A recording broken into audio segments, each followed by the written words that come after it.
خداوند یسوع مسیح کے جلالی اور قدوس نام میں آپ سب کی سلامتی ہو۔ میں پاسٹر حنیف مسیح آپ کی خدمت میں حاضر ہوں۔ آج میں آپ کے لیے ایک خوبصورت میسج لے کر آیا ہوں، خداوند کی آواز کو سنو۔ میرے عزیزو، خدا کے کلام کا پڑھنا، سننا اور اس پر عمل کرنا، یہ بہت بڑے بڑے کام کرنے کا سبب بنتا ہے۔ خداوند اپنے کلام کے وسیلے سے بڑے بڑے کام کرتا ہے۔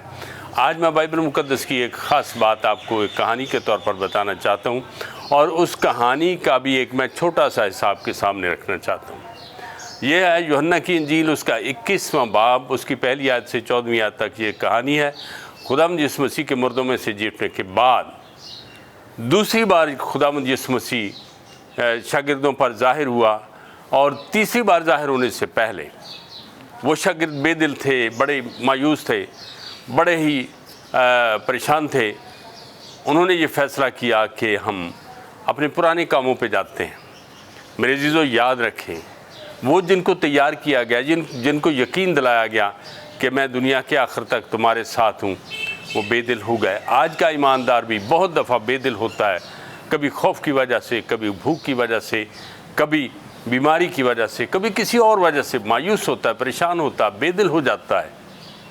لیکن خداوند اس کا ساتھ نہیں چھوڑتا ہے، خداوند اس کو آواز دیتا ہے۔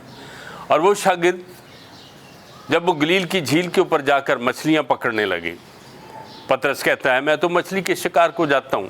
اس کے ساتھ اور بھی بہت سارے مل گئے، اور وہ کوئی 6-7 لوگ تھے جو گلیل کی جھیل پر رات کے وقت گلیل کی جھیل میں، اسی کشتی میں، اسی جھیل میں، اسی رات کے اندھیرے میں جا کر گم ہو جاتے ہیں، جہاں سے یسوع مسیح نے ان کو کہا تھا میرے پیچھے آؤ، میں تم کو آدمگیر بناؤں گا۔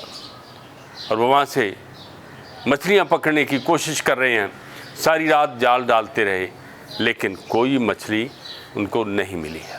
میرے عزیزو، کتنی بار ہم رات کی تاریکی اور اس دنیا کے اندر گم ہو جاتے ہیں، اور پھر مچھلیاں پکڑنے کی کوشش کرتے ہیں، یعنی برکتیں پانے کی کوشش کرتے ہیں۔ یہ نہیں سمجھتے کہ اب ہم خداوند سے دور چلے گئے ہیں، مگر خداوند ڈھونڈ لیتا ہے اپنے پیارے لوگوں کو جن سے وہ محبت کرتا ہے، جن کو اس نے خدمت کے لیے چنا ہے۔ اب جب خداوند یسوع مسیح صبح پاؤں پھٹتے وقت گلیل کی جھیل کے اوپر نمودار ہوئے، اور یسوع نے آواز دی بچوں تمہارے پاس کچھ کھانے کو ہے، مسیح نے پہلی بار بائبل مقدس میں، انجیل مقدس میں پہلی بار اپنے ان شاگردوں کو بچوں کہہ کر پکارا۔ یہ کتنی محبت کی بات ہے، کتنی خوبصورت آواز ہے خداوند یسوع مسیح جب وہ کہتے بچوں تمہارے پاس کچھ کھانے کو ہے۔ انہوں نے کہا کہ نہیں،